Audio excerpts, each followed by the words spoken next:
Hi guys, welcome back to Sticker Thursday. So today I'm going to talk to you about how you can use your stickers while playing Restore and work on your walker management.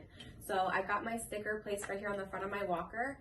I am seated in a wheelchair and I'm going to use my walker to navigate my sticker while playing one of the lateral mobility games. If you click on the functional skill, it could be either Spaceship or Mini Golf Masters or even Take Flight.